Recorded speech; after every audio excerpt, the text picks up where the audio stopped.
bem-vindos aos episódios 4 e 6 da segunda temporada de Made in Abyss. Eu sou o Thunder e ainda bem que as nossas privadas não foram pensadas dessa forma. Aqui é o Maurício. Muita gente ia querer que fossem pensadas dessa forma. E o que eu ia falar antes do Thunder me quebrar. Vamos dar uma última olhada no abismo antes do abismo olhar pra gente no próximo chá. Então, muita gente fala que daqui a pouco o Made in Abyss começa de verdade, né? E, pô, se agora que começa, eu não sei mais o que foi isso então, cara, porque, rapaz, até então... Ele foi te dando toda a construção. Foi. Ele já te deu todos os elementos, com exceção de um. Só existe um elemento principal, que vai ser a catarse do próximo episódio, que ele não te deu. O resto tudo ele te deu. Toda a construção, todo o embasamento, tudo, é só você fazer o quadro criminal. Então, esse é o ponto, porque eu ainda... eu talvez até tenha uma epifania aqui enquanto a gente tá conversando pra entender o que foi até então, até o episódio 6. Porque no episódio 4 a gente já é apresentado uma personagem que conhece o Rego, né, o Reg, chama do que vocês quiserem. E ela tem alguma correlação com ele do passado, né? E já era até o mesmo nome, então, coincidências? Acho que não. E ela é uma personagem extremamente poderosa, assim como todo mundo no abismo é quebrado, todo mundo no abismo é quebrado. Tem que ser. Tem que ser, porque a gente já falou, a pressão de seleção aqui do abismo, ele tem que fazer você ser quebrado. Todo mundo é extremamente quebrado, porque não tem como você sobreviver no abismo sem ter muitas habilidades pra lidar com esse ambiente estupidamente hostil. Então, Ou você tem que ter um guarda-costas estupidamente quebrado, vulgo Ariko. É verdade, a Ariko, ela tem o Reg, que é quebrado e ela é quebrado por ele. E aí você apresenta essa personagem, esse cara, e é muito legal que Made in Abyss ele é extremamente didático em apresentação, porque ele vai te mostrando o personagem fazendo algo que é coerente à ação que ele está fazendo, a premissa que ele tem ali, e você não sabe. Você ainda não sabe exatamente quem que é aquele cara gigante, até os dialetos que eles utilizam ali. Você tem aquela personagem que ela tem aquelas formas esquisitas de comunicação, ou ela tem uma característica muito própria de comunicação em si.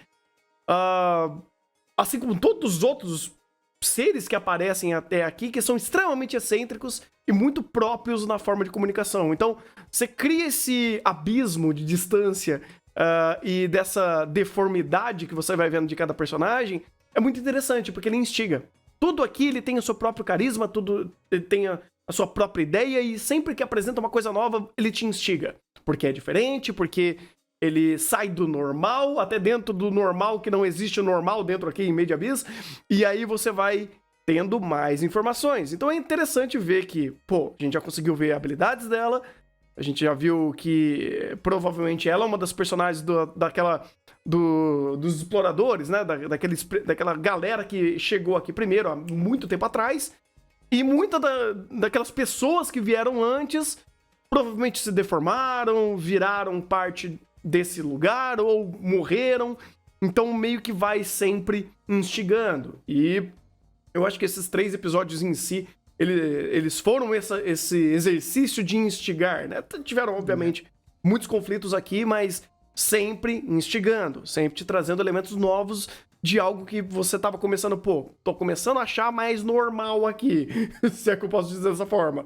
Aí toma mais informações e você fala, isso daqui ainda é muito esquisito.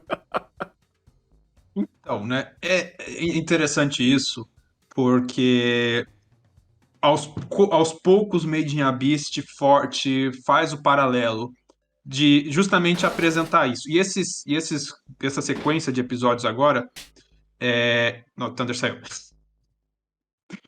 E essa sequência de episódios agora, ele vai propositalmente apresentar os episódios, justamente os personagens daquele primeiro grupo de expedição.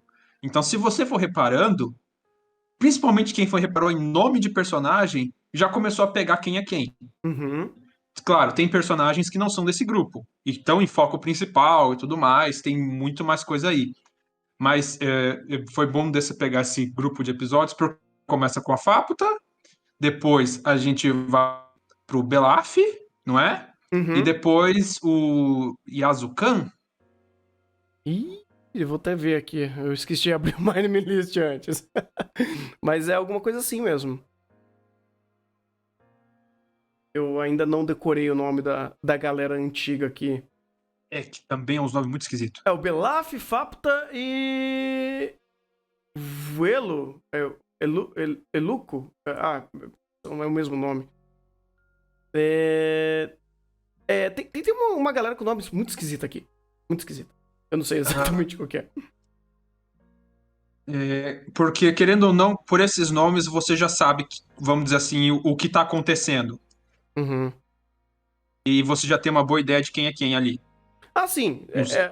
A gente já sabe quem que é, mas a gente não entende exatamente por que é. Eu acho que isso é interessante, porque. Beleza, se a gente conectar Não, aqui, todo mundo se deformou e virou uma cria do abismo, ok. Até pensando no nome, né? Made in Abyss. Mas. e tem mais coisa. E ele já É. deu até a dica. Uhum. Porque você tem os Porque. sábios, você tem a própria Isso. regra da troca equivalente, tem muita coisa no ar que eu acho que vai começar a fazer muito sentido pra, de fato, criar um arco, né? Uma sequência com essas informações, porque tem muita coisa orbitando nessa história. Hum, sim, sim. E ela tá orbitando até de forma, assim, pontual, porque você tem o que o Reg conheceu a Fapta, e a gente conheceu um pouco dela. Aí mais pra frente tem os três Ah, sábios, isso. tem a garota lá do petróleo, que tava lá Uhum. no meio daqueles bichinhos, mas tudo vai se conectando de alguma forma, e eu acho que as coisas ainda são tão mais mostrando ainda essas regras que eles estão nos dando. E isso tá super interessante. Isso tá maravilhosamente interessante. E, bem, voltando a essa questão com a Fapta, é interessante porque pontos que Made in Abyss já colocou que aqui ele reforça. Primeiro, passado do Reg. Uhum. Ele tem um passado dentro do abismo, da qual ele esqueceu, mas ele tem um passado, e um passado ao qual ele tá procurando alguma coisa. Ele subiu, a gente sabe que ele subiu de alguma forma, de lá de baixo até a primeira camada. Uhum. O que até o momento a gente achava que era impossível. Não só por isso, no episódio seguinte ele já dá o diálogo expositivo das unidades de interferência, não é? Sim, sim, sim, que é o bichão escavador ali que ajuda o Reg a voltar pra cidade. Isso. E então, vamos dizer assim, isso já reforça um mistério que não vai ser agora que eles vão explorar isso. Se eu não me engano, essa parte desse mistério em específico está começando a ser abordada agora no mangá, então, tipo, é mais pra frente. Nossa senhora. Mas já começa a setar algumas coisas importantes, de alguns conceitos importantes de Made in Abyss como um geral, e reforçar coisas que ele já tinha setado antes, como, por exemplo, o conceito do tempo. Uhum. O tempo no Made in Abyss é uma coisa, vamos dizer assim, importante para a narrativa da história. Justamente o que ele fala, ela vai viver no tempo da criança humana, questão do tempo do abismo, e tudo isso tem um valor narrativo para Made in Abyss. Não vou, até porque ele não terminou de explicar toda essa questão, mas é a história o tempo todo te lembrando, isso é importante, presta atenção nisso. Presta Uhum. atenção no outro ponto. Presta atenção na Fapta. Por quê? Olha que interessante.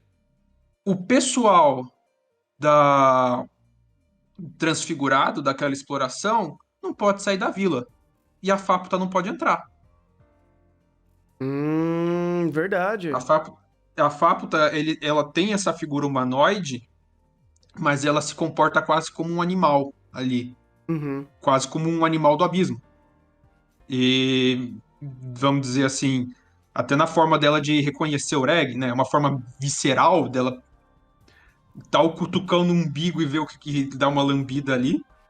Visceral e um pouco perturbadora por mais de um sentido. Eu vi aquele ângulo de câmera, diretor. Ai, cara, tem coisa que é difícil. Tem coisa que É, é... Ai, não precisa. não, Não precisa. Mas esse ponto de não precisa geralmente tá no subtexto.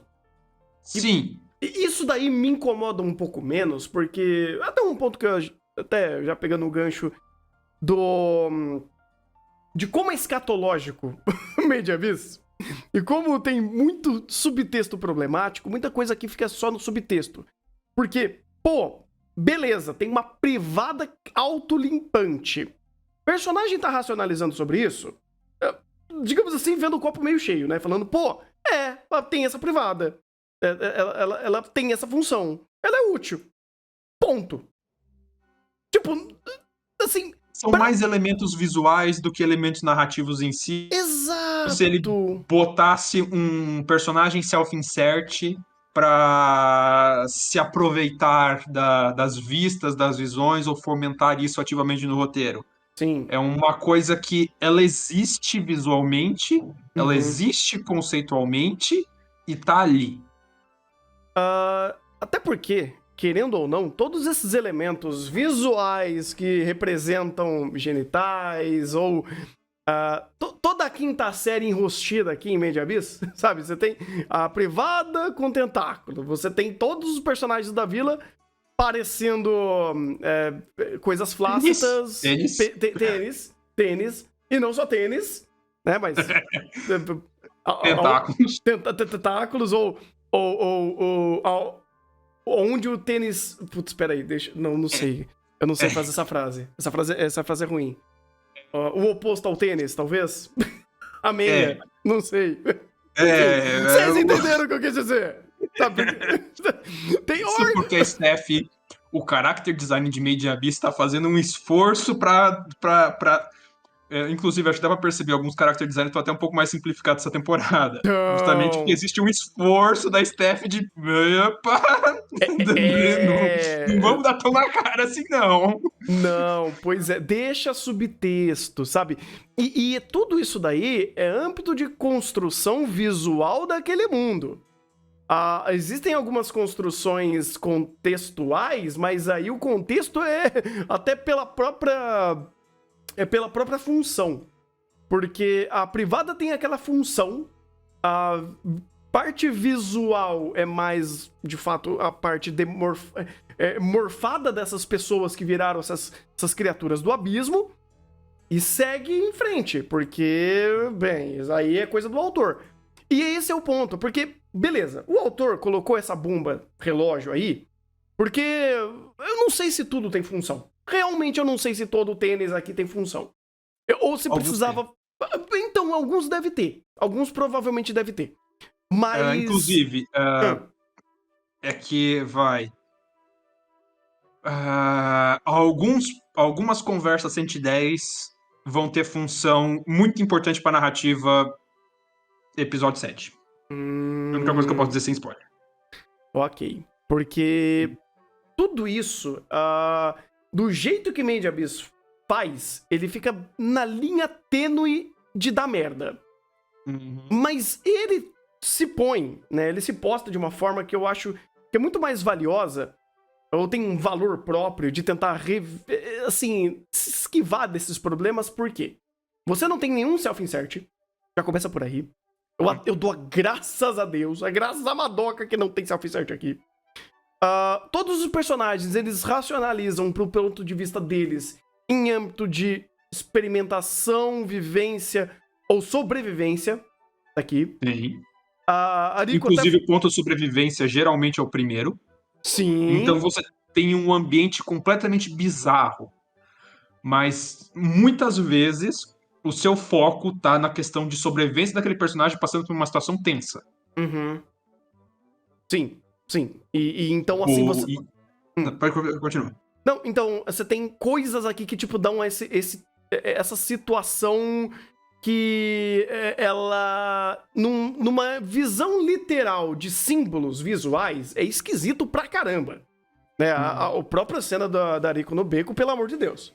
Aquilo lá, mal interpretado, Jesus amado, seria uma coisa extremamente grotesca. Grotesca. Isso porque deram aviso aqui no chat que parece que mudaram o ângulo da cena pra Ah, tornar menos pior. Porque no mangá. Eu hum, lembrava que tinha umas cenas muito esquisitas no mangá dessa parte. Eu não lembro especificamente dessa cena e não vou conseguir pegar agora pra ter certeza. uhum. Mas eu não duvido. Eu não Porque duvido. essa parte do mangá ela é tensa em múltiplos sentidos. Uhum. Então, e outra, por contexto, ela tem uma tensão inerente, porque a Rico vai ser. Velho, vão desmontar ela que nem Lego ali. Sim. E a gente já viu o que aconteceu da última vez quando alguém tentou desmontar alguém. Beleza, eles vão pagar por aquilo, mas eles são esses seres tão. Assim, tão ativos e tão irracionais, talvez? Ou eles estão agindo só por impulso, pelo menos pela situação ali?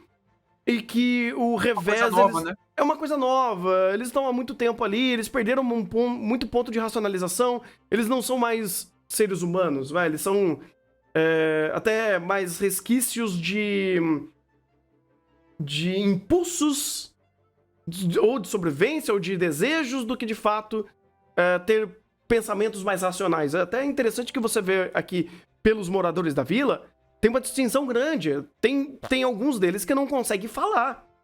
Eles literalmente, tipo, só sobrevivem, só respira e tá ali. Outros não, eles têm uma faceta mais humanoide, não só pela visão, né, pelo visual, mas pela racionalização. Você tem a tia lá que trabalha na cozinha, né, que serve os pratos. Você tem o qual que é o nome dele lá?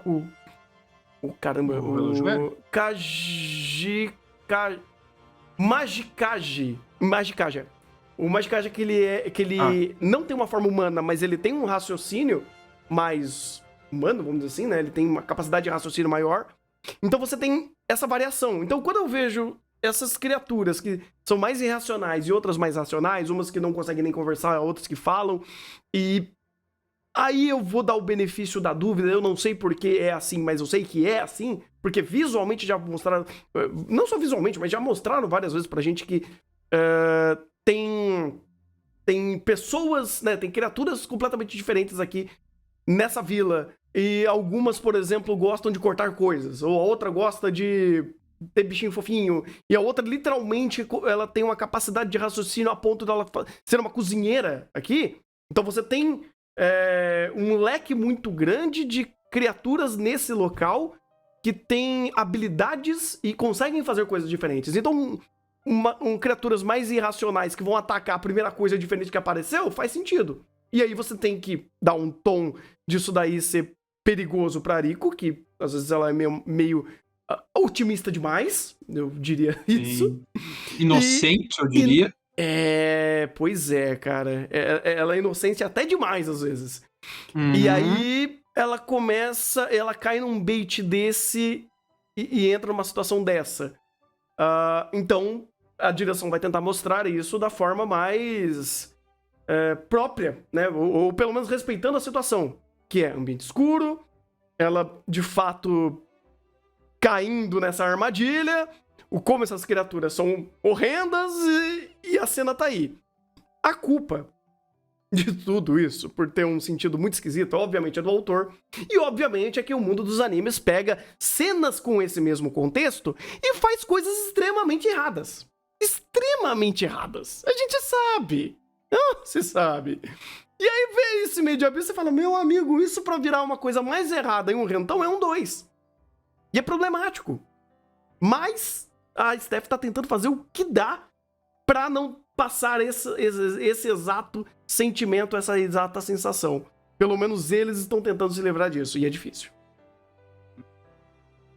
Complicado, porque você falou uma palavra descrevendo esses seres que é chave pro roteiro. Uhum. Desejo. Uhum. Isso é uma coisa que já foi apresentado pra gente. Essas criaturas se movem pelo desejo, algumas de forma mais racional, outras mais irracionais. mas sempre quando eles falam de valor, esse valor está sempre atrelado ao desejo, a algo que elas gostam, ao impulso de alguma coisa que elas valorizam. E isso é a chave para entender essas criaturas, e isso é chave para entender alguns conceitos da vila. Precisava chegar nesse nível para mostrar que essas criaturas às vezes podem extrapolar pontos homéricos para chegar a desejo, ou não, né? Às vezes não precisa nem chegar nesse ponto de ser criatura. Uhum. Mas é um ponto que eu posso dizer que Made in Abyss já está te setando parte das dicas daquilo que ele vai te fechar. Vamos dizer assim, no quadro criminal, desejo e essas criaturas. Ai, como eu tô tentando fazer a escolha de palavras o mais safe possível, mas é difícil. Como essas criaturas que habitam esse lugar são movidas e quase que criadas em função do desejo. Uhum. E sabe o que é o mais engraçado? Quando a gente começa a pensar um pouquinho, as coisas batem e você pensar em formas flácidas, né, cefálicas, vamos dizer assim, e desejo, uma coisa começa a conectar a outra. Eu não quero, assim, dar predict no spoiler, mas no primeiro episódio apareceu a... Ai, putz, aí eu não vou saber. Não foi. Tô viajando aqui. Daquela personagem de cabelo vermelho do primeiro episódio, que vira aquela personagem que tava no meio do lodo. Sim. A Vuelo, eu acho que é o nome dela. É Vueco. Vueco. Ou Vuero Eco, alguma coisa assim. Eruko. Nossa, pois é, ela tem um nome mais esquisito. O cara que vai... Nossa, eu ia falar cuidar dela, mas cuidar é um péssimo... Não dá. Aquele cara que apareceu, que mandou ela pra exploração, ele não foi junto com a exploração, né? Não foi. Então beleza. Então, porque... E aquilo... você tocou um ponto que vai ser tocado mais pra frente. Ok. Vai ser tocado no próximo episódio, inclusive. Ok. Porque assim... Isso é importante. Isso tá. é ponto, entre aspas, de conexão para uma personagem importante. Entendi. Porque assim, Você vai sacar na hora quando ter o diálogo. Ok. Faz sentido. Porque assim, se ter pessoas que agem por impulsos carnais, vamos deixar dessa forma, e visualmente viraram um tênis, você começa a juntar uma coisa na outra. E aí vira literal. Sim. Então, quando você pensa, pô, naquela galera aquele grupo que foi até o fundo de pessoas que viraram esses seres, se essas pessoas não eram boas pessoas, eles talvez não vão representar uns seres muito legais. Então a coisa começa a conectar. Você começa a falar, pô, legal. Aqui, a forma do tênis tem um pouco mais de função narrativa. É um pouco pior. E não mostra na live. Eu botei aqui no Guia da Semana pra você ver. Mandaram no chat o capítulo da cena lá do beco. Nossa. Você vê como o pessoal do anime tá se tendo que se esforçar. Depois eu vou excluir daqui do chat. Meu amigo. O mangá de Made in Abyss é muito bem desenhado. Tem muito detalhamento. Até demais. Ainda bem que não foi aqui, porque... se eu fosse tentar pegar... Eu vou excluir a imagem agora. Se eu fosse tentar entender toda a parte da construção de cena, eu prefiro a ideia que eles fizeram da Rico, da inocência e o copo meio cheio. Eu até entendo que a Rico é o copo meio cheio, e eu acho que ela tá sendo até um pouquinho too much nessa cidade. E não entendendo muitos problemas que tem aqui. Mas eu prefiro que eles façam essa forma inocente do que fazer ela se submeter e reagir demais. Porque isso seria um problema. Então ela ser mais otimista e ela achar tudo com mais naturalidade é muito melhor do que ela tá se subvertendo ao lugar. Muito melhor. Porque daí evitaria o que você acabou de me mostrar. E tem um outro porém. Parte do que a gente está vendo a Ariko passar agora é um elemento para aumentar a tensão quando alguns eventos forem contados na história. Então, Hum, nossa, que escatológico e desnecessário a gente saber que Arico teve diarreia nesse lugar. Mas quando algumas outras coisas acontecem mais pra frente, uhum, isso te ajuda a dar cada vez mais tensão. Porque uhum, por mais que não necessariamente sejam coisas relacionadas, enquanto você não sabe o que está acontecendo, essa riqueza de elementos acaba tendo um papel narrativo de, como o Made in Abyss sempre faz, ele está mostrando esse monte de elementos extremamente criminosos, ao mesmo uhum, tempo que ele está te fazendo uma construção extremamente rica em detalhes, onde o foco é a tensão. O tempo todo é a tensão. uhum. E a tensão, até nesse papel eu acho interessante o que a Ariko faz, porque ela é uma boa personagem pra fazer isso. O copo meio cheio que ela mostra pra gente é muito bom, porque a tensão já tá inerente a tudo. Todo Sim, o conceito e o contexto que eles criam a cada esquina, a tensão tá no máximo. O Reg, por exemplo, ele é um excelente contraponto desse copo meio cheio da Rico, porque a todo momento ele tá falando, pô, isso é perigoso. Ou a própria Rico tem noção quando a coisa é muito perigosa. E ela entrar numa cidade que, pra ela, é tudo novidade, são conceitos que, cara, quase ninguém conseguiu vivenciar, e ela tá conseguindo vivenciar, inclusive, como um ser humano ali, ela abaixar a guarda pra experimentar esse mundo faz uma, diarreia fazer sentido. Por mais esquisito que seja, e por mais perigoso que seja. Como ela falou, pô, legal, eu tive esse problema, porque eu experimentei isso, até no episódio eu falo, pô, é a única chance de eu ter de experimentar isso. Num lugar onde, entre aspas, é seguro. Porque, querendo ou não, essa cidade é muito mais segura do que qualquer lugar do abismo que a gente veio até então. sim. É um seguro inseguro. É o que a gente já Sim, comentou no chá passado. exatamente. É a Então, dicotomia do lugar. então a Ariko poder, ter o benefício de passar mal e não morrer, porque ela tá num ambiente que vai matar ela se ela passar mal, menos mal. E aí ela foi experimentando coisas. Ela falou, pô, legal, eu já vivi isso, vou viver outras coisas, vou conhecer a cidade, eu vou comer um prato de tênis. Eu vou conversar com uma moça que ela consegue conversar comigo, conhecer um dos caras que ele provavelmente é um dos três sábios da vida, se eu não me engano. Sim, Ah, ele é um dos três. E você já, se você anotou o nome, você já matou quem ele é, lá ah, do coisa inicial. eu ainda não sei, é o Belaf ele ou o Azukian? É, o Belaf foi o que a Mitty foi conversar. É Lembra o que eles até outro. falaram? É a cobra. Isso. E você percebe pelo character design. Isso, é isso que eu ia falar. Porque o Azukian, ele é mais parecido com esse daí que apareceu. Até a coloração, até. Uhum. Não é tão difícil você juntar uma coisa na outra aqui, vai. Vamos ser sinceros. Não, não é. E E. é bom. É É bom. bom, é bom, é bom, porque daí você consegue conectar. Porque quando eles forem mostrar o porquê tudo isso aconteceu, aí vai ser muito mais fácil de clicar e é muito mais didático.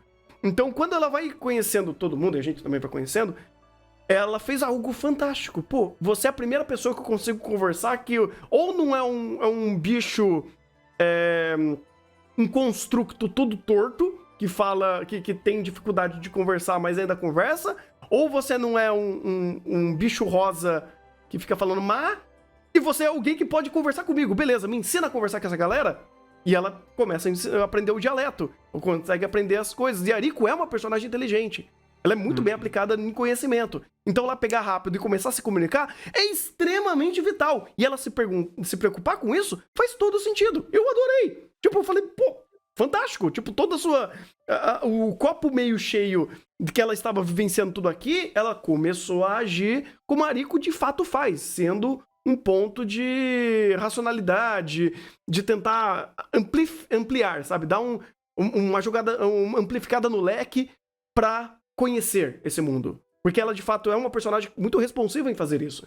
Então ela começar a explorar algumas regiões não exploradas, porque ela pode, ou conhecer o dialeto do lugar para começar a conversar com todo mundo, faz uma diferença danada aqui e explora muito mais esse universo pra gente. Mais do que isso. Que eu tô falando, o Made in Abyss tá jogando carta por carta na mesa. Essa é outra carta. Se você prestar atenção, esse dialeto, essa escrita, se eu não me engano, já foi mostrado em Relíquias do Abismo. Nossa, isso eu não lembrava. Se eu não Isso eu me não engano, já lembrava. foi. Isso.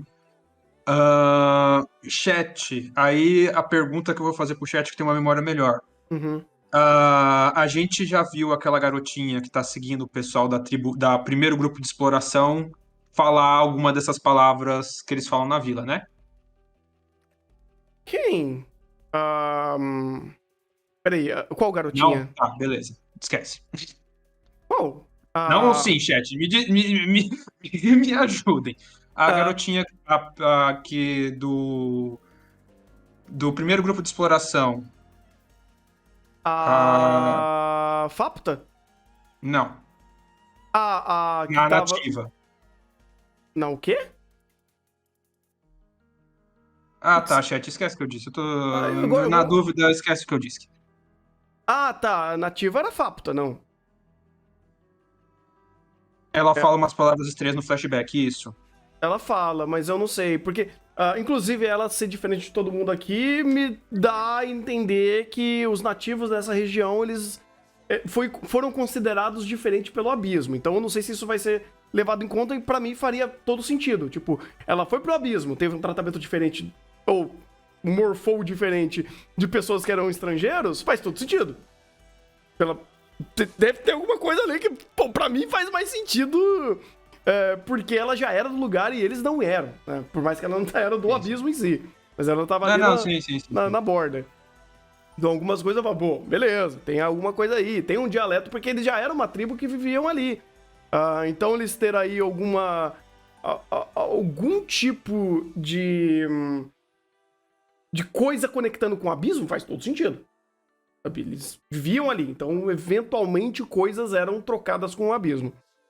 Agora, isso daí eu Provas vou deixar que. pro É, futuro. é que eu não lembrava do dialeto. Quando que foi a primeira vez que a gente ouviu ele? Pô, eu nem lembro, E. cara. Bem, que seja então. Uhum. Independente, eventualmente eu vou poder falar disso. Sim, sim. É, Depois disso, a beleza. gente tem, de fato, a Rico conhecendo a garota ali que ela estava. Me refresca a memória. Ela foi presa ali? Ela. Não foi falado ainda. Eu não entendi. Tipo, colocaram aquelas correntes nela porque ela. Eu não entendi. Eu acho que vou explicar melhor depois, eu não sei. Não falaram ainda. Mas já dá pra Tá. você pressupor algumas coisas. Primeiro, sim, ela tá presa lá. Mas ela Uhum. tá presa entre aspas. A fala dela é: se ela puxasse esses negócios com a intenção de sair, ela sairia. Uhum. Então ela está presa por si mesma lá dentro. Uhum. Faz sentido. Faz sentido. E isso é uma Tipo. coisa que já dá pra tirar. E Uhum. isso é uma informação importante. Outra informação importante é, não sei se o Tanner tá se questionando, o Hum. pessoal se virou tudo uns bichos muito esquisitos, porque ela parece humana. Ela não tava ali. Parece que ela está ali há muito tempo, mas ela não participou da criação daquele lugar, talvez. É. É, Mas ainda assim é estranho, porque sim. ela é amiga dos bichinhos que fazem o balanceamento da vila. Uhum. Pô, pois é. Tem coisas ali que eu falo, não, ok, isso é esquisito, mas eu ainda não consegui conectar. Tá faltando informação, mas. Sei lá. É um momento que eu vou. Ela disse que participou da criação. Ué, de novo, gente, eu não tô nem deixando naquela cena, porque aquela cena é complicado de deixar aqui. Então. Assim, não vou nem falar nada. Existem momentos que nem a Steph de Made in Abyss consegue tirar muitas coisas da tela. Mas aí é difícil, né? Porque realmente não tem muito o que fazer. Tem que fazer o cabelo crescer um pouquinho mais, tem que deixar um pouco mais escuro, tem que achar uns ângulos ali que as correntes consigam tampar um pouquinho melhor, porque não tem como. Corrente? Corrente, né? Gosma. Eram as gosmas do balanceamento ali. Pois é, pois é. Que, inclusive, outra checklist, para quem estiver fazendo o quadro criminal, Hum. outra checklist que você pode fazer ali. Informação importante. Então, eu não sei.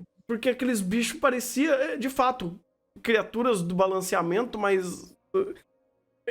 chegou num ponto, cara, que eu tô só anotando o que é, não correlacionando, porque eu ainda não sei se eu tenho informações demais, se eu vou ficar fazendo inferência, ainda é uma brincadeira muito louca, porque você vai pegando um detalhezinho aqui e ali, e às vezes é difícil até de entender o que ele tá mostrando de texto, imagina o subtexto. Quando ele chegou naquela cobrona lá, do Belaf, nossa, eu buguei. Eu fiquei, tipo, meio episódio, eu voltei o episódio, li de novo a conversa. Não, foi nesse episódio, inclusive, no próprio episódio 5, pra entender o que rolou com a Nati. Que o papai, né, o nosso querido papai, o Bondrewd, ele copiou a Mitch antes deles fugirem e ele ofertou a cópia da Mitch pra ter uma parte do... Não, peraí. Ele pagou... Verdade. Hã? A vila tem o poder do balanceamento. Sim. O poder do balanceamento não é só para troca ou para compensação de bens quebrados. Uhum. Ele permite criar coisas. E aí, de novo, a palavra desejo. É uma palavra muito importante para o plot dessa vila. Isso, Eu diria desculpa, que é gente. uma das palavras centrais. Uhum. É a vila dos seus desejos, que realiza seus desejos. É a cidade dourada. Uhum. Desejo e ganância também são palavras importantes aqui. Se você desejar algo e tiver valor para pagar por esse desejo irá se materializar nessa vila. A Mitch já estando aí, e a vila sendo onisciente, a vila materializou o desejo do Belaf e criou uma cópia exata da Mitch, de corpo e de alma, para ele. Uhum. Cópia exata. Em troca, ele pagou o valor a qual ele dava para Mitch, que é 50% do corpo dele. Esse valor pago dos 50% do corpo dele foi pra... Materializar Ah, esse clone. Entendi. Peraí, então... por isso que eu falei, cara, eu fui e voltei várias vezes e eu fiquei confuso. Ele pagou 50% do corpo pra criar uma réplica da Mitch, certo? Uma réplica perfeita de corpo e alma. Dela, perfeito. Ele pagou esse preço pra ela virar essa réplica. Não é pra ninguém. Tipo, é pra ele tipo, deu 50% do corpo dele e virou a Mitch. A réplica. Isso. Basicamente isso. Basicamente isso, ok. Porque o abalanceamento pegou o corpo e materializou a Mitch. Tá. Porque, tipo, quando o Bondrewd foi vender ela, nenhum preço era pagável por ela. Então, ele meio que negociou com o próprio balanceamento pra ter uma cópia da Mitch. É isso? Basicamente. Complementaram aqui, ele deu todo o valor que ele tinha, mais 50% do corpo dele. Ou seja, foi mais ainda.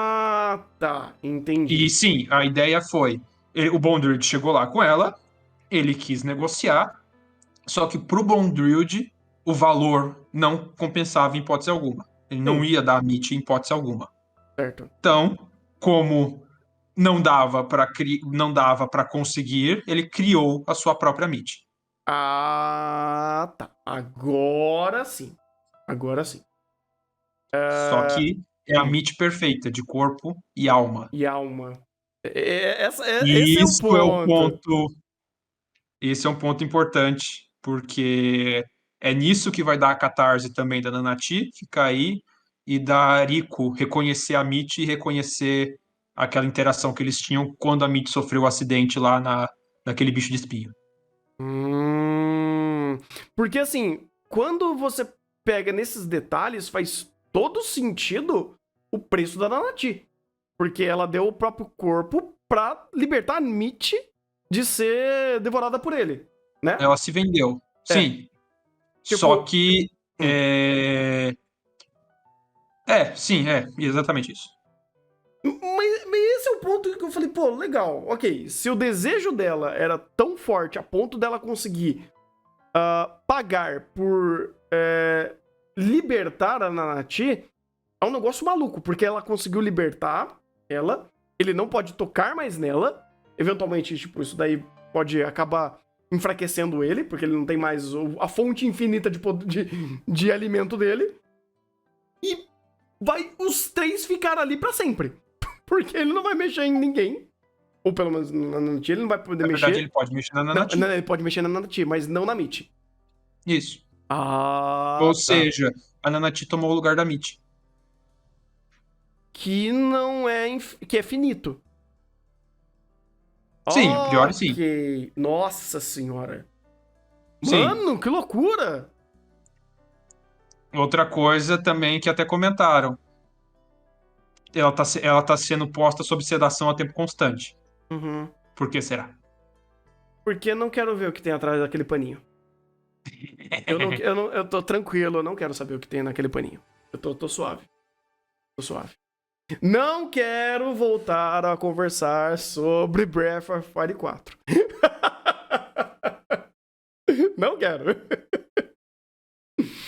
Mas é basicamente essa a ideia. Ela, e isso é um conceito legal da vila, Uhum. porque nesse episódio, acho que nesse e no outro, ele já começa a aparecer uma contradição.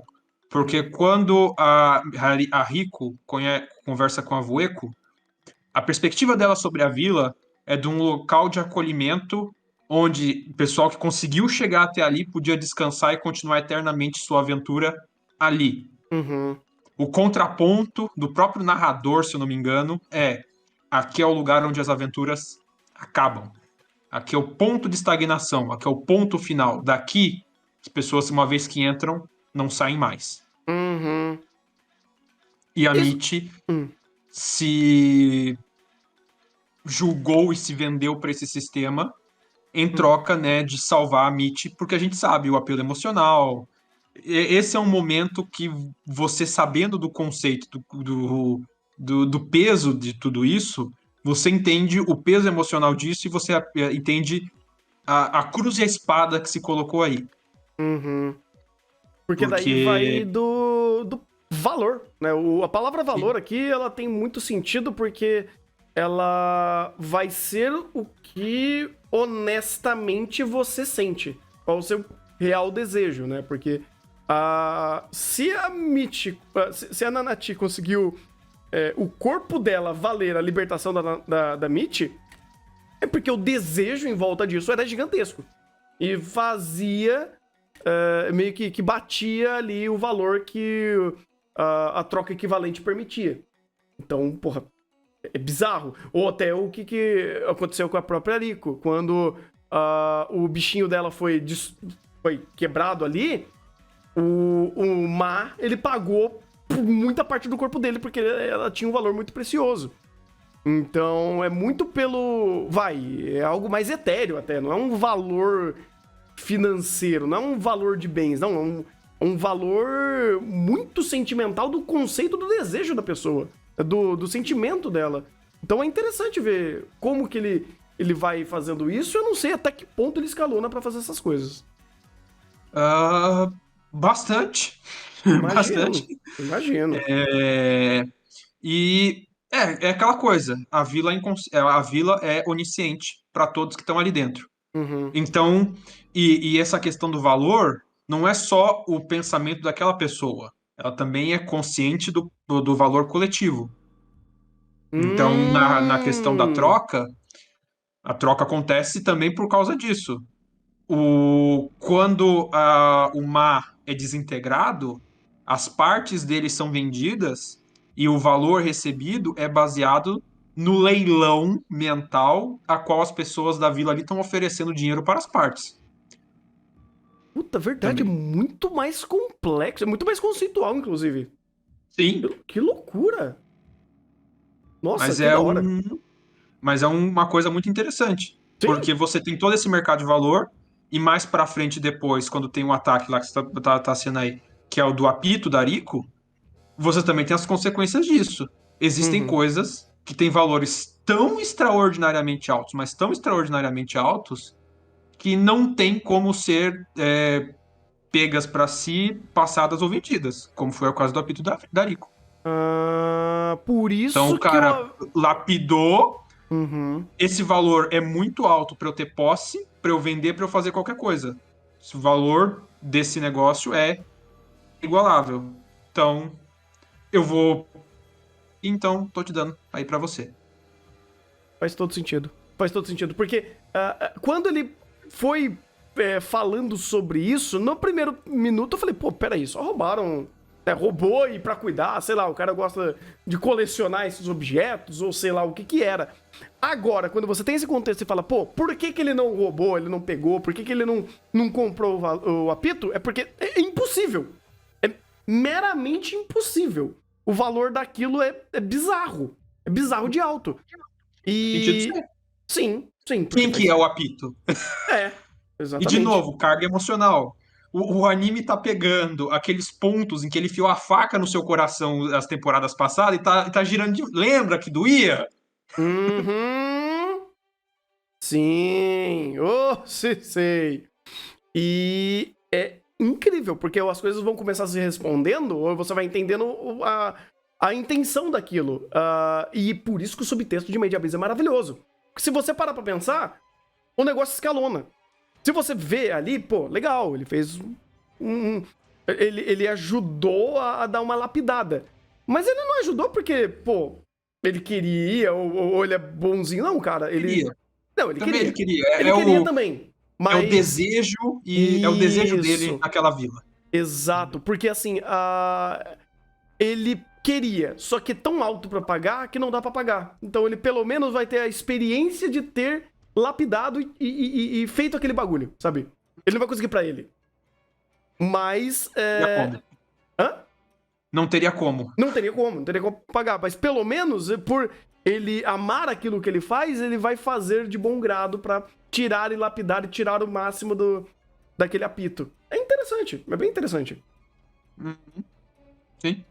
Ah, E tinha mais alguma coisa que eu ia comentar do Belaf, só que agora eu já esqueci. Então, se eu lembrar, eu falo depois. Mas, cara, você não sabe como eu tô me corroendo, porque é tanto detalhe. É tanto detalhe que eu queria estar comentando agora, mas eu não posso. Eu já dei uma porrada de bola fora de tentar falar, ó, esse ponto é importante aqui. Eu falei, uhum. Cara, chegou num ponto que espera. eu acho tudo que é importante. Tudo é importante aqui. Não, tudo aqui é Tudo é importante. importante. Todos os Tipo, detalhes aqui são praticamente importantes. não tem nada que eu olhe e falo, pô, ok. Às vezes eu não comento demais alguns detalhes porque eu ainda não sei o quão importante é. Eu sei que é importante, mas eu não sei o quão importante é. Então eu Não tô. é importante. Hum? Eu posso dizer um que não é importante. Quer Hum. dizer, não é importante no sentido narrativo geral, mas é importante no sentido de manter o nível da bizarrice, Hum. manter o tom da bizarrice. Que é de onde você tirou essa espada, hein? Tá muito engraçadinho, hein? Exatamente. Mas isso daí, ele é interessante porque, pô, visualmente é o que a gente já espera de Made in Abyss, ou pelo menos essa vila, que é... Tudo é tênis, tudo remete a isso. O E outra coisa, sinalizador tem uma é o reto. ponte... É o sinalizador bem sugestivo. Oh, meu Deus, se o sinalizador é isso, irmão, então a gente fala, não, esquece. Então, assim, tem coisas aqui que eu falo, pô, eu deixo passar, porque eu não tenho o que fazer. Mas visualmente é impressionante, porque quando começa a escalonar e vocês falam, então, o que a vila faz pra aumentar o seu próprio valor? Chama um bicho que começa a destruir a vila inteira, porque a gente precisa de material. A gente precisa de manter a vila viva. E faz todo sentido. Eles não podem caçar. Então o que eles fazem? Eles atraem. Eles usam técnicas para atrair outros seres para dentro da vila, mata ele, distribui. Então meio que você mantém, eu não sei se eu posso explicar dessa forma, mas o mercado vivo aqui, sabe? Você mantém a vila funcionando Sim, é isso mesmo. porque você não tem como sair. Mas você precisa manter a vila viva. Como que você faz? Você faz os bichos entrarem. Então, ser uma luta grotesca, extremamente escalonada, ao ponto de chamar um dos caras Puta, eu ia falar dos caras pica aqui. Eu tô sendo redundante, mas chamar um dos 3 sábios daqui, que são extremamente poderosos pra lidar com um bicho desse, e meio que é aterrorizante, mas normal, é incrível. Porque tá todo mundo Na falando... verdade, esse cara, na verdade, um dos 3 sábios só saiu porque quis. O Sim! Yasukan tava vendo a situação toda. Ele tava um Uhum. pouco se fudendo. Tem essa também. Literalmente o que eles falaram. Os 3 sábios só agem se a entrada da vila for rompida. Ou se quiser também, né? Ou se quiserem, que é o caso desse cara. Sim. Ou seja, mas mesmo assim já dá pra ter uma noção de power play. Isso é Pra importante. caralho. Pra caralho. Não, é tão absurdo o power play aqui, porque literalmente bichos gigantescos se batendo. Nossa, mas é bizarramente visceral, sabe? Referências pra quem jogou Monster Hunter. É a mesma coisa de você tá lá batendo num Rathalos e de repente vem um Diablo e os dois começam a se sair no soco, você guarda a sua espada e você assiste. Você fala, vou fazer o quê? É 2 bichos colossais se batendo. E é da hora pra caramba. E o bagulho escalona num negócio gigantesco.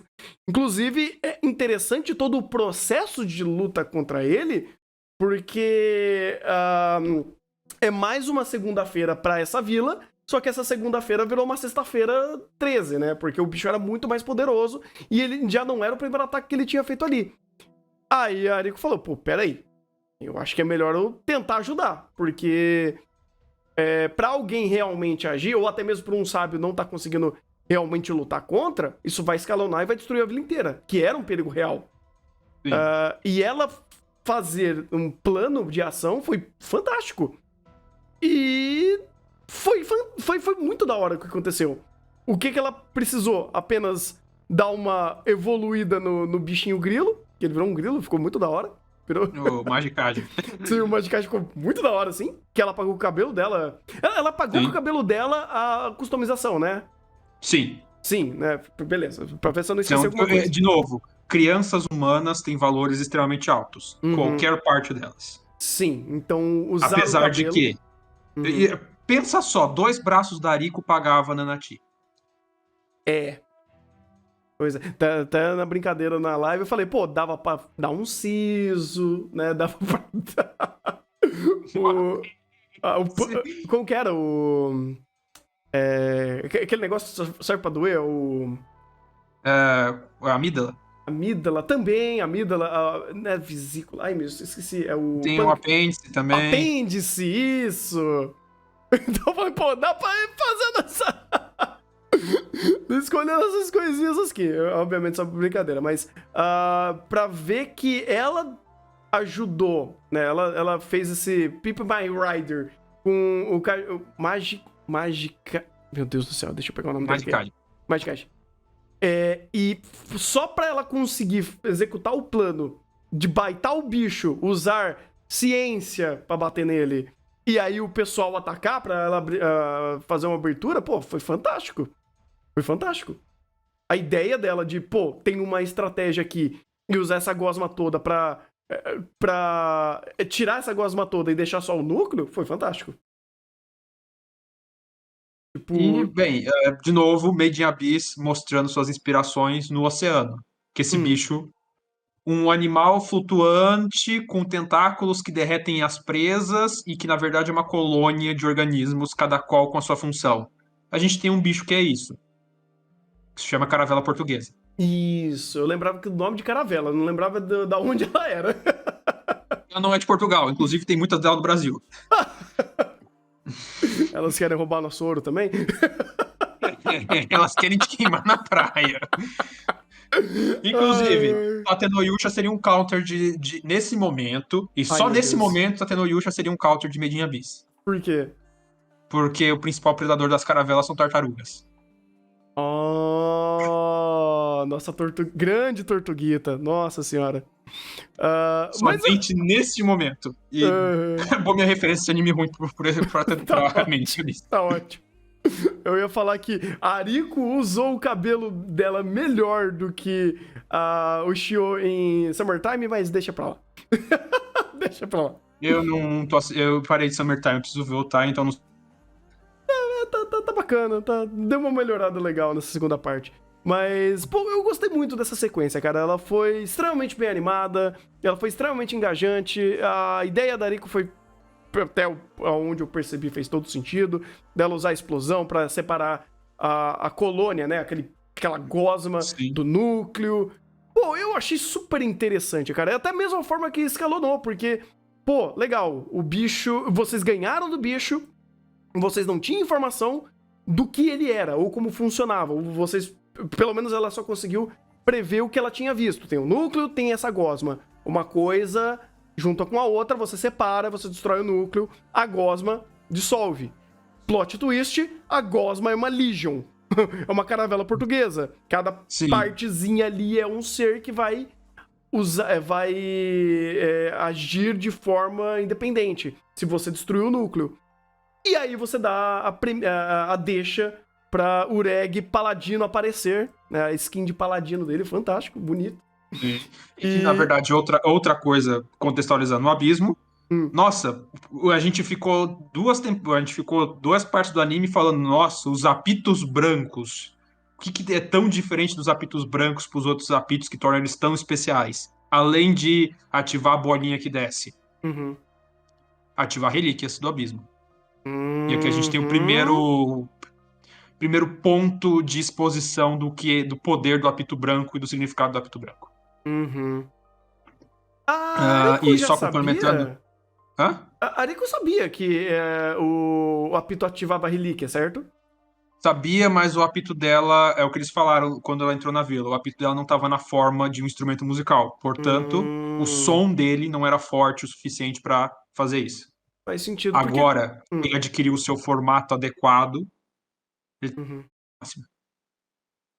Porque assim, a gente já sabia que o Reg, ele era uma relíquia desde sempre, querendo ou não. Sim, Então, quando ela falou, pá, vamos usar o poder o poder do apito e escalonar o power play, pra mim faz todo sentido. Fez absoluto todo sentido. Porque o Reg é uma relíquia, ela agora tem um apito branco, ela precisou de um momento extremamente catártico para ser utilizado, e você tem isso daí acontecendo, e é um primeiro, salto de power play que, é pro Reg, mas também é pra Ariko. Achei fantástico. Achei fantástico, porque nada disso daqui é incoerente. Nada disso daqui é forçado ou é só por power play. Não, porra, os conflitos fazem todo sentido. Eu achei que tudo se conectou, tudo teve um porquê de ser assim. Adorei demais, cara. Tudo tá muito redondo. Até o meu campo de visão aqui, de como eu tô interpretando, entendendo o que é essa segunda temporada, tá super fantástico. Tá tudo muito redondo.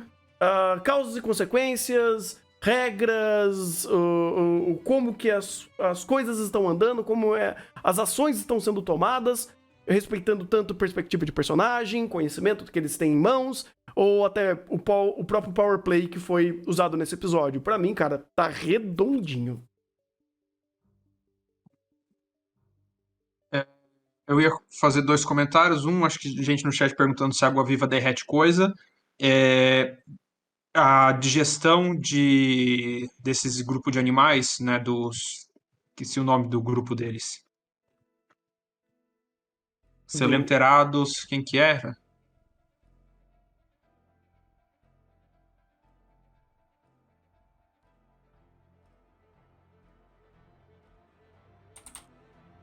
Só selenterados? O quê? Quinidários, isso. Tem Quinidária. digestão extracelular. Então eles jogam as enzimas para fora para digerir a presa. Então eles, entre aspas, derretem as coisas por digestão extracelular. E eu vi que perguntaram no chat agora que como é que os apitos dos outros apitos brancos foram lapidados se eles não podem descer até essa camada e votar. Isso é uma coisa que provavelmente Made in Abyss ainda vai explicar um pouco mais para frente. Vamos dizer assim, ainda não chegou no ponto de explicar isso. Mas esse é vamos dizer assim, Na verdade, sim e não, né? Ele não É... explicou, ele não deu a definitivo, mas se esse cara que lapida pitos chegou aí, ele veio de algum lugar. Ah, mas aí que tá. Até aí tem muita regra que não é dita, mas a gente já Uhum. viu. O... Querendo ou não, o Bondrewd é um ponto de incógnita de tudo que ele faz, de tudo que ele aplica, incrível. Porque se ele consegue fazer o que ele faz, é ele. É ele conseguiu quebrar porque ele é extremamente quebrado. Mas outras pessoas ali, a própria Usain também, extremamente quebrada. Cada um tem sua própria regra, cada um teve o seu próprio caminho. Não é regra em estrito senso que todo mundo tem que passar a mesma coisa que a Ariko tá passando. Inclusive, é a cidade do não retorno. Beleza, o Bondrewd foi ali com a Mitch barganhar ela. E ele voltou. Então. Só que o Bondreed tem aquela coisa que, se eu não me engano, ele é o próprio apito e ele pode trocar de corpo. O Uhum. Bondreed, ele é o ponto mais fora da curva em Abyss. Sim, sim. Mas essa é a questão, porque se existe uma regra, pode ter certeza que ou a regra se aplica àquela pessoa que a gente tá vendo naquele momento, porque a gente não tem um outro teste, a gente não tem como testar outro personagem fazendo a mesma coisa. A gente não viu uma outra situação para resolver o mesmo problema, ou até mesmo ainda a gente não tem conhecimento de como funciona tudo em questão. Então, a regra de lapidar o apito não necessariamente só ali nessa cidade lapida, não necessariamente só nasce daquela forma que o Bondrewd mostrou, porque imagino que existam outros apitos espontâneos. Inclusive, mostraram um espontâneo, né? O Sim. Narate que tava na bolinha quando o primeiro grupo desceu. Não era Uhum. um apito lapidado, mas você tinha um Narate ali segurando um apito.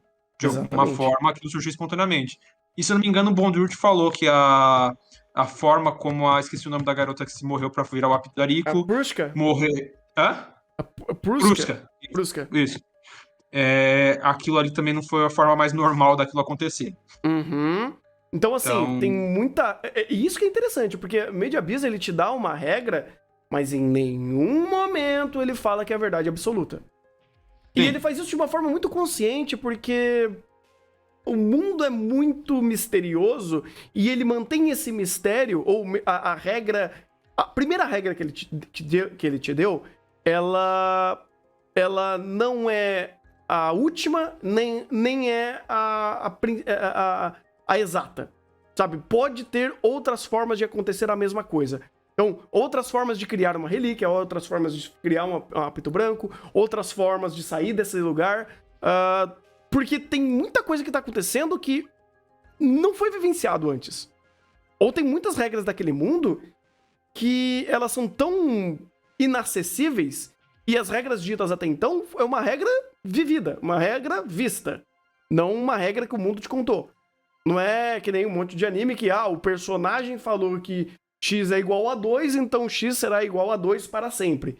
E descaradamente ele tá mentindo, inclusive.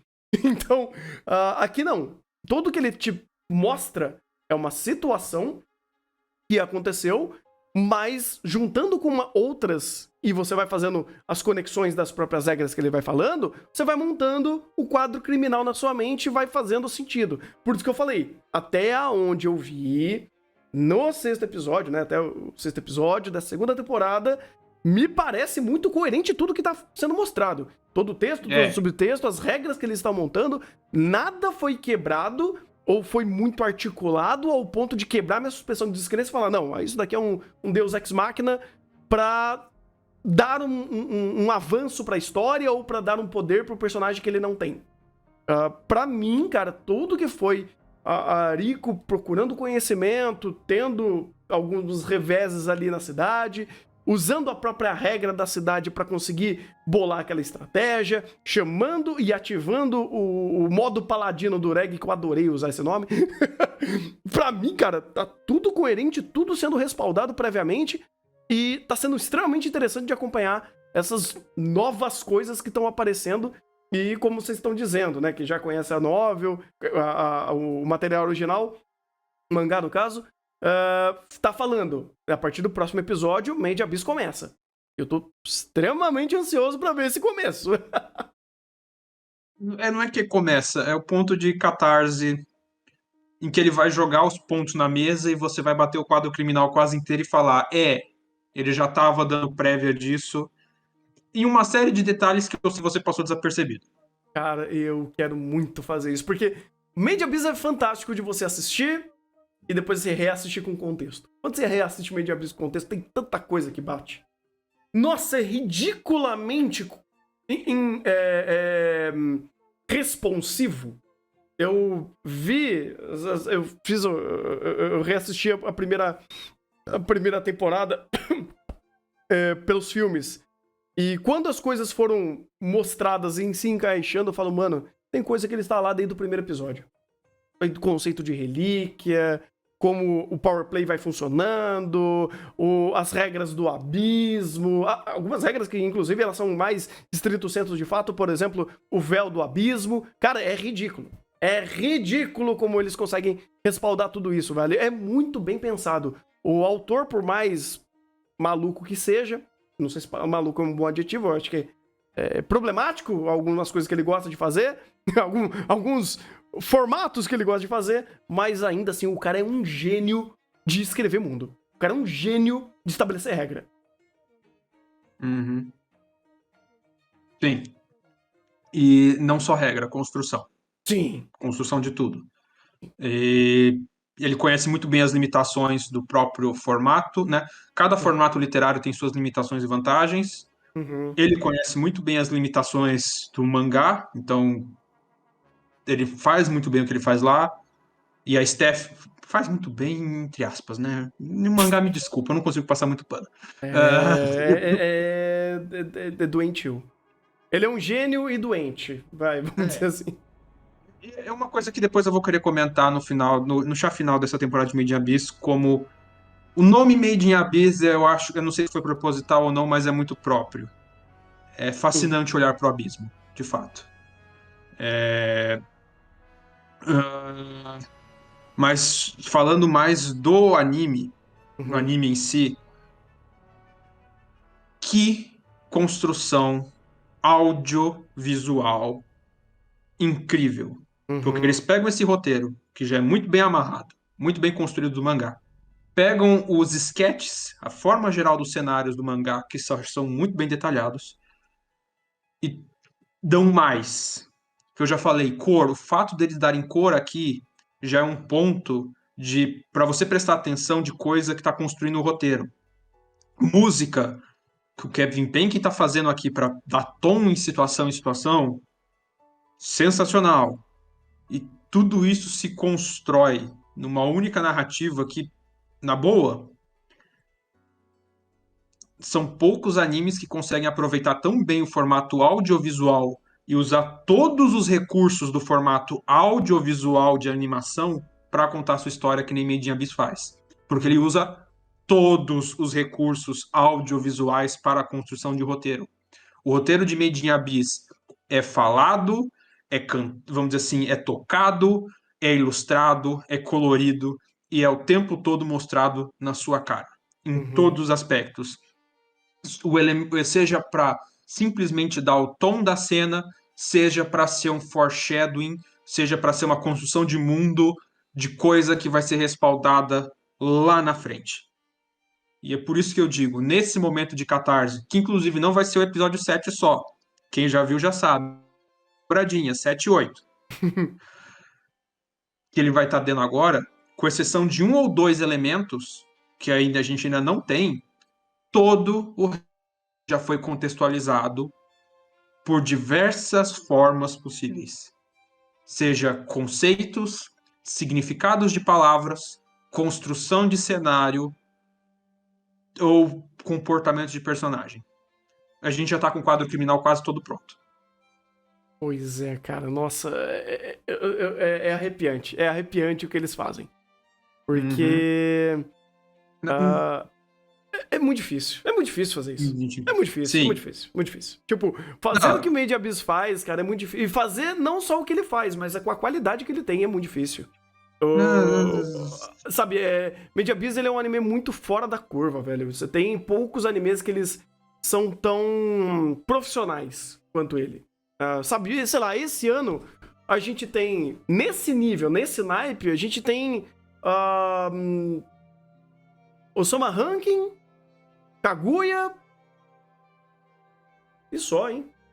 Sei lá. Eu acho que ele, em termos de aproveitamento dos recursos audiovisuais, Made in Abyss, na minha opinião, tá maior que os dois.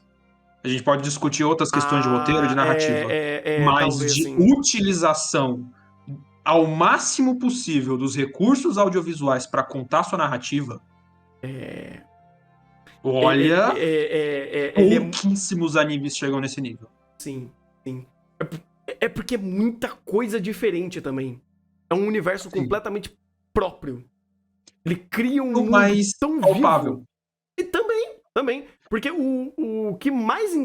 Uma das coisas que são mais incríveis aqui é como tudo isso é usado para construir mundo. Porque ele te imerge. Você entra nesse abismo. Você está dentro da obra porque aspectos audiovisuais como um todo te ajudam a imergir. Tudo tem som. Tudo faz barulho. Tudo tem uma textura que é assimilável.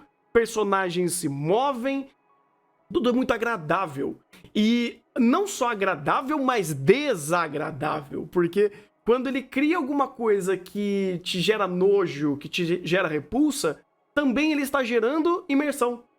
Então, ele ser imersivo e utilizando todos os elementos audiovisuais para fazer isso, até quando certo personagem tá fazendo alguma coisa e soa algum barulho esquisito, aquilo te imerge. Ele te incomoda, por isso que te imerge. E é bem feito. Uhum. Em âmbito de imersão audiovisual, realmente, Made Abyss é muito singular.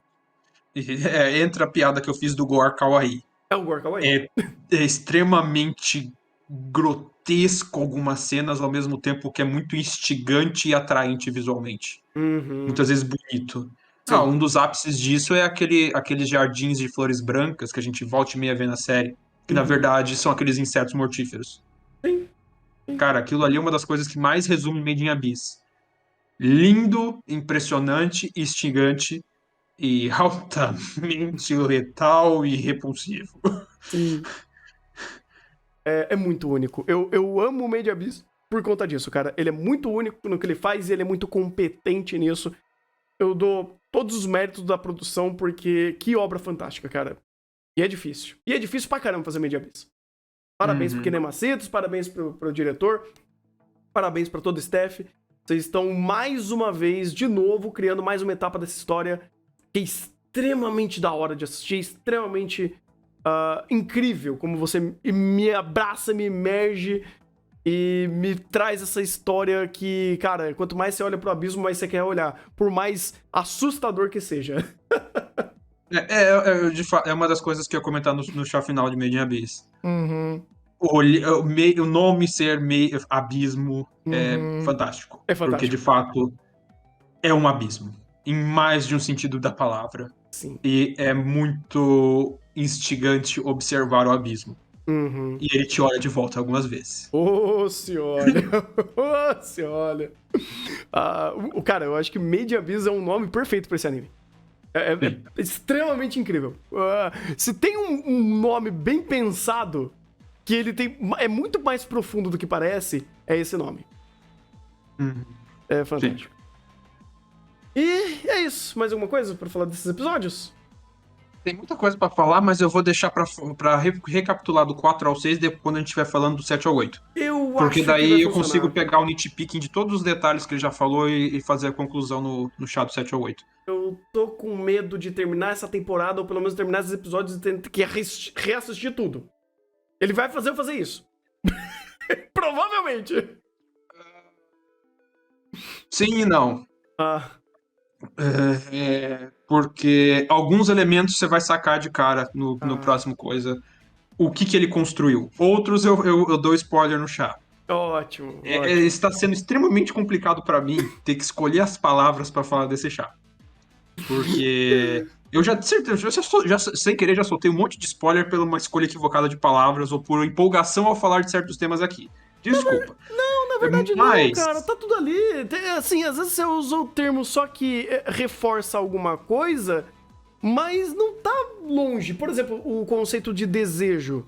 Não é spoiler usar essa palavra e pensar que ela é muito mais profundo pra falar sobre o sistema de balanceamento da troca equivalente aqui. Então, nem te conto como sou spoiler. pô, mas tipo, é um spoiler, mas não é como se o anime não já estivesse mostrando. Esse é o ponto. Porque, meu problema de fazer esse chá. Hum. Essa sequência de 3 episódios tem uma série de pontos super importantes para a Hum. narrativa. Só Uhum. que eu só sei que eles são extremamente importantes para a narrativa, vulgo quase cada vírgula de roteiro, de diálogo desse negócio. Porque eu sei boa parte da história. Ah, Então ok. é complicado eu falar que, olha, tal palavra ali, ou tal significado de determinado símbolo, aquilo ali está desempenhando um papel narrativo gigantesco. Tal coisa ali está desempenhando um papel narrativo gigantesco. Isso eu vou falar de forma ampla. Quase todas as linhas de diálogo de Made in Abyss quase dá pra fazer isso. Caramba. Incrível. Tipo, quando ele fala que determinada palavra tem tantos por cento, tem múltiplos significados, aqueles múltiplos significados daquelas palavras, elas são elementos narrativos para concluir o que é determinada coisa. Eu pesquei isso. Eu deixei ali. Eu não sei o que vai fazer com isso, mas eu entendi quando eles estavam conversando sobre o entendimento da língua, que a língua era baseada numa questão de valor. Você nivela o valor de uma palavra pelo próprio conceito de usar ela. E você fala, meu amigo. Isso, Profundo. isso é profundo. Não, é mais. Porque teve uma palavra ali que ele deu, entre aspas, o spoiler de outras coisas. Ah, E fora que eu sei que ele tá fazendo com alguns personagens aí, que na hora você vai descobrir algumas coisinhas muito interessantes que entra nas brincadeirinhas de alguns personagens serem quem eles parecem ser. Ah, ok. Porque, cara, a ideia de tentar falar sobre valores aqui, eu não sei até que ponto os caras vai ser, tipo, maluco de fazer isso. Porque tô vendo que até o oxigênio respirado aqui tem valor. Então, deixa. Você nem imagina. A água, então, deixo. nossa senhora! O valor narrativo de uma diarreia aqui, você fica esperto. Pois é. Eu vou esperar. Inclusive, posso me permitir deixar você dar o coisa pra você ficar com o cu na mão quando você estiver assistindo o episódio? Hum, A Rico teve diarreia, né? sim. Presta atenção nisso quando você estiver vendo o episódio 7. Aproveitar pra ficar com o cu na mão depois. Ai, meu Deus. Tem muita coisa que eu tô inferindo que eu falei, mano, vai ser complicado. Vai ser complicado. Pois é. Eu vou deixar o anime falar por mim. Eu não vou ficar tentando dar predict porque eu tô com medo de acertar. Então deixa. Eu sei de alguns que você acertou, eu sei de alguns que você errou. Não vou falar quais. Perfeito. Mas você vai odiar saber quais que você acertou. Que ótimo, que ótimo. Ai. Então é isso. Uhum, é isso. Nossa, não tinha acabado a gravação ainda? Não tinha. Agora acabei. Não.